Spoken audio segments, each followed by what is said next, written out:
What's up? Thanks for coming back through. So today we got a special one. I'm gonna dig into the more fashion-oriented streetwear side of footwear, but it's got a running pedigree because that's what I do. I love that. But we've been doing a lot of technical runners. It's been a while since my Li-Nings and a few others that actually cross over into that avant-garde space. So today you've already seen the thumbnail. Let's get right into it because this is real dope. Let's talk about the Air Max 1 OG Big Bubble. But this one is special because this edition is the golf edition. And really, there's only two factors that make it the golf edition versus the regular. But the regular sold out in an insane amount of time. So to even get my hands on the silhouette, I had to go with the golf edition. Now, the price point was excellent. Only $150. Did not have to pay reseller price. And the only two things, well, let's just get into the video and we'll talk about those. As usual, upper, midsole, outsole, lots to talk about with this one. I will be comparing them to my well-worn 35th anniversary edition Air Max 1s, which have served me well. But now that I've seen this silhouette, and I do remember the original silhouette, it is night and day difference, and I am a huge fan of this one. So we're going to start with the upper, because that 35th anniversary edition that came out in 14, I do believe, was as close to the original edition as you could get. And the cut, the shape, everything about it was perfect. The materials were exactly the same as the original. The only thing we were missing was the big bubble. We will be comparing one-to-one with this one and showing some of the differences in the two shoes. Now this upper with that extremely hard to clean mesh and all those other things, you know, this was true. This was true, but even then, they didn't go back to the actual OG mold. This was as close as we could get to the re-released OG because of the cracking that the bubble was doing on the original. That original 4-post big bubble versus this now 3-post or 3-window big bubble. The upper on this thing is stunning. And most of the materials are exact. We've got a really nice nubuck in the red vamp. You know, all the cuts are exactly the same. This is true to form. Very good looking shoe. God, just even seeing it on screen is remarkable. It's amazing. Now, we are looking at one major difference on the upper to make this the golf version versus the original version. So while the mesh does look very similar, one thing that we notice is with this golf model, that mesh is actually waterproof. So environmentally, they made this shoe so that you could walk on an actual golf course. So it wasn't just in name only. It's got a change on it where these materials are meant for being used. They're not meant for being shelved and stocked. These are meant for being used on the course, stylishly, of course. But this shoe in particular has that waterproofing on that mesh. Now, it's still hard to clean. I actually got something on mine and had to clean it already. But you can feel a difference. It's not really a breathable mesh. There are some materials underneath there that are actually causing that water to bead up and roll right off. So that's actually a good thing. So I had to go for the golf because that was the only way to get the silhouette.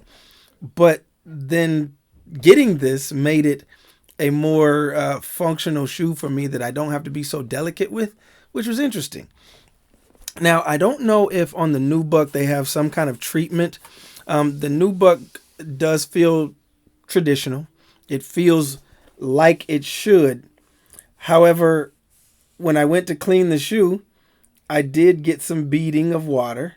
It did not soak in, and it was very easily dried just by, you know, tamping it with some with a dry cloth. And so perhaps that waterproofing is over all the material. Not really sure.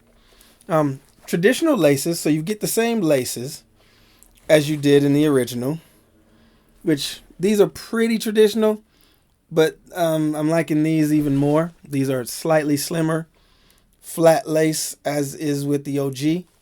Very cool on the tongue, where you get the actual OG tongue, where you can see the damask stitching behind it, showing that kind of pinkish color. That is because you're going on a really thin piece of material, and when they did the stitching over to create the logo, you can actually see the backside stitching, with much like film, is in reverse. So that's really cool. Traditional tongue, that mesh there is that traditional OG shiny mesh that you also get around the collar. Again, super duper hard to clean once it gets dirty. So as you can see, once it gets dingy, there's nothing you can do about it. I try to clean it, but it's going to dinge out a little bit on you. But right now, it's looking pristine. Now, the big story is the midsole, and we've got lots to talk about with the outsole. So we're not going to skip the midsole. Let's just go into it. You've got what I believe used to be polyurethane. So a reason why they were getting some cracking on this shoe originally is because the polyurethane and the bubble itself would crack. And so as the gap, as the space would compress where the air bubble is, you got a lot of flexion along that seam. And so it would crack. And the bubble itself was formulated a different way. And so it would split under cold temperatures. Well, this I don't think is poly. I don't know, maybe it is poly. It doesn't feel as hard and as unforgiving as the original polyurethane midsole did, but it could be a TPU.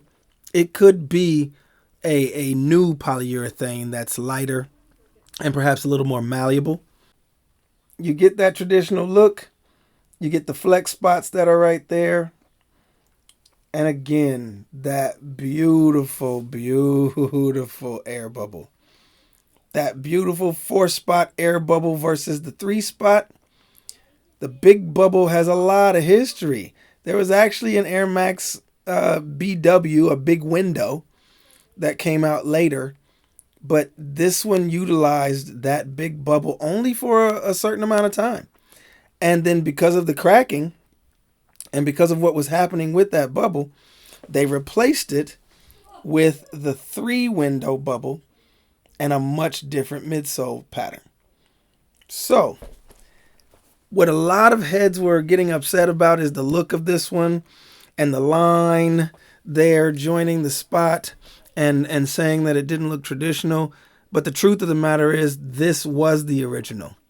And so everything that came after that, yeah, it's counted as the OG because it's the one that wouldn't crack, but this is the original. I very distinctly remember this shoe because one of my youth track rivals, shouts out to Ricky Smith, my guy showed up to the track in these, and we were in awe of his footwear. Not only was he fast, but he had the shoes.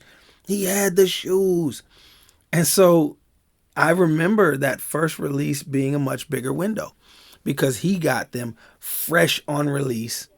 And then, of course, all the recall happened and all of that. But he had the first pair. This is always what I remember, which is why for years, it took me a while to get into the Air Max 1 because it just wasn't the one that I remember. I've always loved the silhouette, but the midsole was not the one that I remember. I remember this one. Beautiful. You're going to get a little more creasing there. Polyurethane usually wouldn't do that, but mine is already creasing because I've worn mine around, and I have zero problems with the creases. I love them. And it also shows the flex of that air bubble. It's beautiful. It's comfortable. It's amazing. And inside, on the footbed of this one, to distinguish itself from the others, you actually have a Nike Golf logo. So that's pretty cool. Now, the insole itself here, let me take this out and show you. I'm not sure if they did this for the OG or the re-release, but this insole is plush. I mean, it's almost suede. I don't know if you can really see that. But this insole has some tooth to it. Like, it is very, very comfortable. Now, it's the same thin, little Phylon insole that you normally get with Nike. But you can see that, like, it's almost fuzzy. It's so plush. Now, I don't know if that's a Nike Golf thing or if that is a Nike Big Bubble OG thing. I can tell you that the insole of the original and the insole of this one did not feel that way.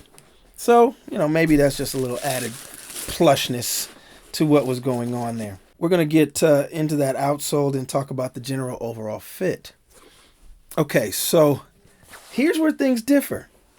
And I'm not really upset about it. Your traditional waffle pattern is what came on the OG. It's what's come on every Air Max of all time, really. Now, the Golf outsole takes that waffle pattern and puts lugs in the way.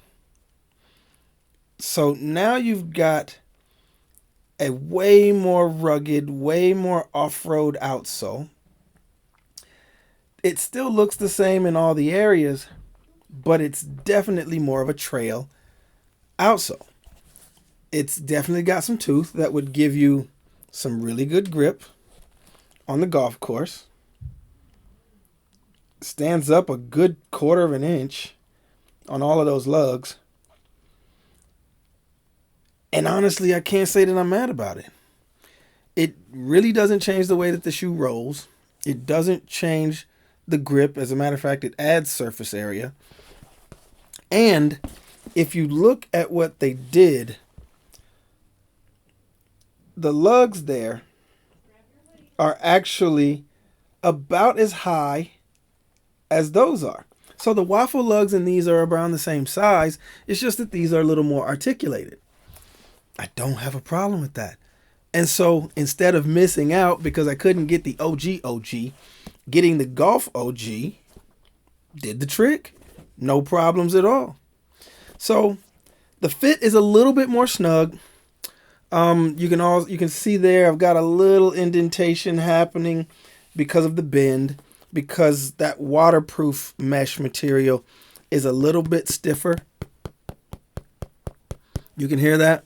It's not mesh at all in terms of its actual makeup. It's a woven material over the top of some kind of substrate that keeps the water out.